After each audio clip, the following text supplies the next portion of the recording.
जय माँ मित्रों। मैं आपका दोस्त एस्ट्रो अनुराग तारमणी।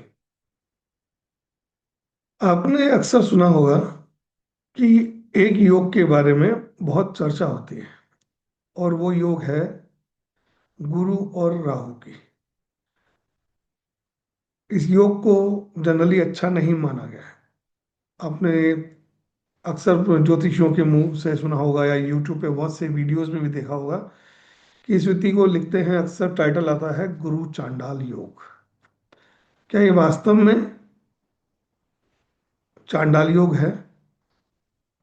आज हम इस चीज को भृगुनंदी नाड़ी की नजर से देखेंगे और जानेंगे कि क्या वास्तव में ये योग आपके लिए खराब है। क्या आपकी कुंडली में जो ये योग बन के आया है, क्या वास्तव में आपकी स्थिति चांडालों वाली है? आखिर क्यों ये नाम दिया गया, क्यों ये संज्ञा दी गई और क्यों इसको कहा गया कि ये गुरु चांडाल योग? जब भी आपकी कुंडली के अंदर राहु और गुरु की संबंध बनेगा, अब संबंध कैसे बनेगा इस पे थोड़ी सी चर्चा करते हैं, बात करते हैं, जानते हैं इसको। अगर आपकी कुंडली में गुरु और राहु एक साथ बैठे हुए हैं, एक ही भाव में बैठे हुए हैं, या एक दूसरे से 159 में बैठे हुए हैं, या एक दूसरे से समसप्तक बैठे हुए हैं, या गुरु का किसी राशि के साथ में एक्सचेंज हो रहा है जिससे वो राहु से संबंध वो बना रहा है, वो भी माना जाएगा। और अगर राहु गुरु से दूसरे भाव में बैठा हुआ है तब भी ये संबंध माना जाएगा। अगर आपकी कुंडली में गुरु वक्री होकर अपने स्थान से पीछे स्थान पे आ रहा है, अपने 12वें भाव में जा रहा है, और वहां भी अगर राहु का प्रभाव है तो भी ये युति मानी जाएगी। भृगुनंदी नाड़ी के अंदर इसे कहते हैं नाड़ी लिंक, नाड़ी संबंध, और इसी से ग्रहों को संबंध जोड़ के उसकी प्रिडिक्शंस की जाती है। आखिर ये गुरु चांडाल योग नाम पड़ा क्यों? विषय तो यही है कि आखिर ये नाम आया कहाँ से और क्या कारण है इसके पीछे कि इसको गुरु चांडाल योग बार बार पुकारा जाता है, जबकि इसके पॉजिटिव भी रिजल्ट्स हैं। मैं आपको इसमें बताऊंगा कि ये योग होने से आप क्या कर सकते हैं, समाज में कितना बड़ा बदलाव ला सकते हैं। गुरु अर्थात ज्ञान, राहु अर्थात ग्रहण, अर्थात एक्सपेंशन। अगर हम देखें तो एक तरफ तो दिखता है कि गुरु को राहु ने ग्रहण लगा दिया, राहु पाप है, राहु श्राप है, राहु इल्यूजन है, राहु अनएथिकल चीजें हैं, राहु समाज से अलग करने की, कुछ डिफरेंट करने की प्रवृत्ति है, पृथक करता है कुछ, यानी कि रूल ब्रेकर, कुछ भी चीज ऐसी जो कि समाज में कुछ अलग करने की चाह रखे। गुरु हमारे यहाँ देखें तो प्रीस्ट, साधु, संत, मठाधीश्वर, पुजारी, टीचर, जो कि नॉलेज देने वाले व्यक्ति हैं, जितने भी हमारे समाज में ज्ञान बांटने वाले व्यक्ति हैं। राहु इससे विपरीत, तो ये क्या कार्य करेगा? हाँ, कुछ समय के लिए आपके जीवन में गुरु राहु के नकारात्मक प्रभाव आ सकते हैं, या किसी विशेष भाव में बनने से इसके नकारात्मक प्रभाव आ सकते हैं। गुरु नीच का हो जाए और नीच के साथ में अगर राहु की युति बन जाए, तो गुरु अगर किसी गलत स्थान में बैठा हुआ है, दुश्मनों से घिरा हुआ है, शत्रुपेक्षी है, उसके साथ राहु के संबंध बन जाए तो मान सकते हैं कि इसका प्रभाव नकारात्मक हो सकता है। गुरु अपने शत्रु राशि में बैठा हुआ और वहां पे राहु के साथ आके बैठे तो गुरु वहां कमजोर हो जाएगा, राहु प्रभावी हो जाएगा, तो ठीक है, तो उस व्यक्ति में प्रवृत्ति आ सकती है। लेकिन क्या हमेशा ही ये आपकी कुंडली में नकारात्मक प्रभाव देगा? नहीं, ऐसा नहीं है। गुरु है ज्ञान, राहु है विस्तार। तो गुरु और राहु की युति ज्ञान में विस्तार करती है। आपका ज्ञान जो रूल ब्रेकर बनता है, वह ज्ञान जो समाज में कुछ नया देने की क्षमता रखता है। इतनी बड़ी आबादी में, इतनी बड़ी दुनिया में कुछ लोग ही ऐसे होते हैं जो कि बहुत विख्यात होते हैं अपने ज्ञान के बल पे। उनमें वो क्षमता होती है, वो कुछ नया दे सकें, कुछ नया कर सकें, लोगों के जीवन में एक नई रोशनी भर सकें। कौन है आखिर वो लोग? ये वही लोग हैं जिनकी कुंडली के अंदर गुरु और राहु की युति बन रही है। तो मैं आपको कुछ ऐसे विख्यात लोगों के बारे में बताऊंगा। उनकी कुंडली नेट पे डली हुई है, गूगल आप सर्च कर सकते हैं, यूट्यूब पे आप देख सकते हैं। पहले उनमें नाम आते हैं हमारे भारत के राष्ट्रपति, पूर्व राष्ट्रपति एपीजे अब्दुल कलाम सर। सबको मालूम है कि भारत के वो मिसाइल मैन थे और बहुत बड़े साइंटिस्ट रहे हैं। साइंटिस्ट वही बन सकता है जिसकी सोच में कुछ नया करने की क्षमता हो।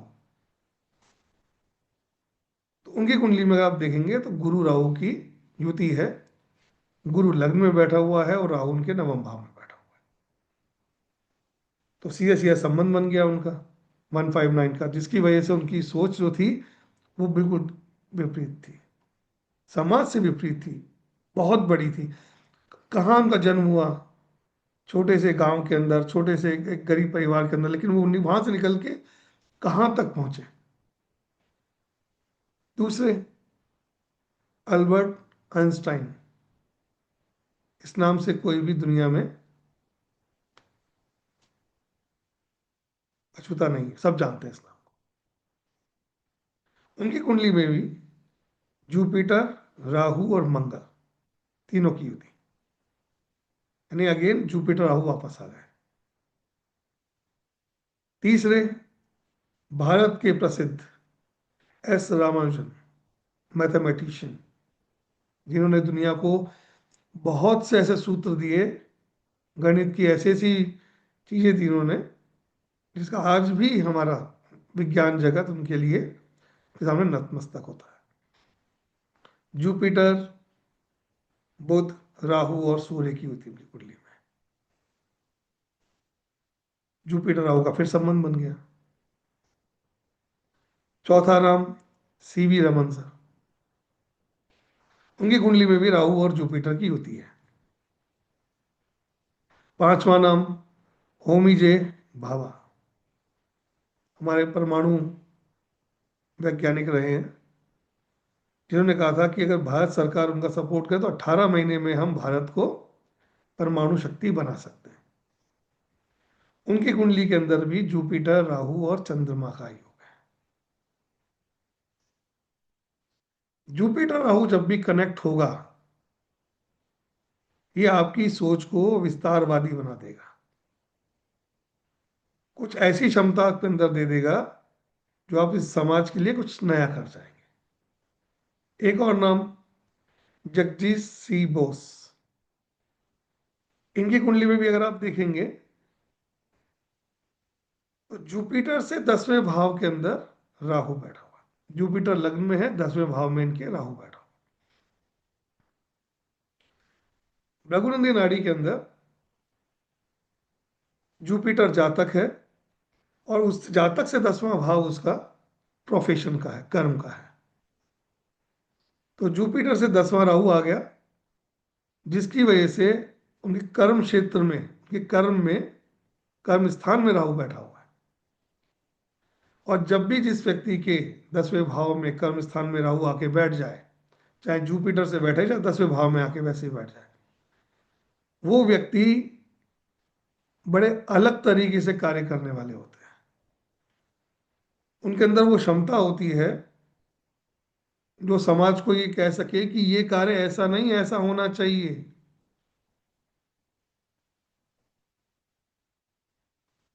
तो इस तरीके से और भी कुंडली है। न्यूटन की कुंडली है, सब जानते हैं। उनके कुंडली में एक्सचेंज योग की वजह से राहु की और जुपिटर का संबंध बन रहा है। उनके पंचम भाव के अंदर जुपिटर बैठा है सैटर्न के साइन में, और सैटर्न उनके सेवेंथ हाउस में, six house, fifth fifth house में उनके सैटर्न इस साइन में जुपिटर बैठा हुआ है, और सिक्स साइन के अंदर जुपिटर के साइन में सैटर्न बैठा हुआ है। तो जब ये एक्सचेंज हुआ, तब 12वें भाव का बैठा हुआ राहु से जुपिटर का संबंध बन गया। तो वही वैज्ञानिक सोच उनमें भी लागू हुई। आजकल एक बहुत नाम प्रसिद्ध है टेस्ला। इसके संस्थापक जो थे निकोलो टेस्ला, अगर उनकी कुंडली में भी देखें आप, तो जुपिटर और राहु उनके लग्न भाव में ही बैठे हुए हैं। लग्न यानी आई मी माई सेल्फ। तो यानी जातक के अंदर वो क्षमता है जो कुछ नया दे सके समाज को, कुछ ऐसा कर सके जिससे लोग आने वाले जीवन उनका सफल हो सके, आसान हो सके। ये तो कुछ एग्जाम्पल थे जो मैंने आपको बताए। अगर आप इस पे शोध करें, रिसर्च करें, गूगल पे जाके सर्च करें, तो आपको बहुत सारे साइंटिस्ट की कुंडली में इस तरह के योग मिलेंगे। किसी के सीधा संबंध बन रहा होगा, किसी का एक्सचेंज से बन रहा होगा, किसी के दशम भाव से बन रहा होगा, पर बृहस्पति से राहु का संबंध मिलेगा ही मिलेगा। तो मित्रों, आज जो मैं बताना चाहा था वो ये बताना चाहा था आपको कि इस युति को नकारात्मक पहलू से मत देखिए। अगर आपके बच्चे की कुंडली में, आपकी कुंडली में अगर ये योग बना है, ये मत सोचिए कि आपकी कुंडली में एक शापित योग बना है। आप इस समाज को कुछ नया देने की क्षमता रखते हैं। सकारात्मक पहलू समझिए इस चीज का। और बीएनएन बीएनएन हमेशा कहती है यूटिलाइजेशन ऑफ प्लैनेट। अगर आप उस ग्रह को यूटिलाइज कर सकते हैं, उसका पॉजिटिव वे में उसको यूज कर सकते हैं, तो वही युति जो आपको नकारात्मक दिख रही है, आपको एक डिप्रेशन के मोड में ले आ रही है, और आपको सोच रहे हो कि मैं क्या करूं, ये क्यों ले आ गई मेरी कुंडली में, उसको बदल सकते हैं। अपना जीवन भी और समाज का जीवन भी। आप कुछ नई क्रांतिकारी सोच के साथ आए हैं।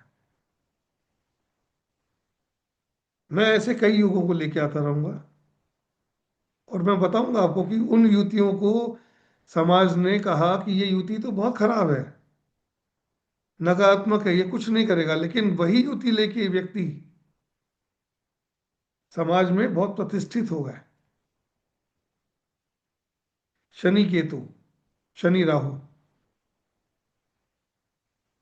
आने वाले वीडियोस के ऊपर आप देखेंगे कि इनके ऊपर भी मैं बहुत सारी चीजें लेके आऊंगा। तो इसीलिए मेरे चैनल के साथ जुड़े रहिए, इसे लाइक कीजिए, सब्सक्राइब कीजिए। अगर आप अपनी कुंडली का विश्लेषण करना चाहते हैं तो आप मुझसे संपर्क कर सकते हैं। ऐसी बहुत सी चीजें हैं जिनको गलत नाम देके समाज के अंदर व्यक्ति को एक डिप्रेशन का मोड में ले आते हैं लोग। सिर्फ और सिर्फ कारण यह है कि लैक ऑफ नॉलेज। आपने पुस्तकें पढ़ ली, उठा लिया, एक लाइन से सुनते चले आए कि ये योग खराब है, ये योग खराब है, ये योग खराब है। एक मंगल शनि का योग अक्सर सुनने में, ये खराब है, आदमी बर्बाद हो जाता है, ये हो जाता है। अरे मंगल शनि वाला ही तो फैक्ट्री डालता है, बड़े बड़े इंडस्ट्री का मालिक होता है।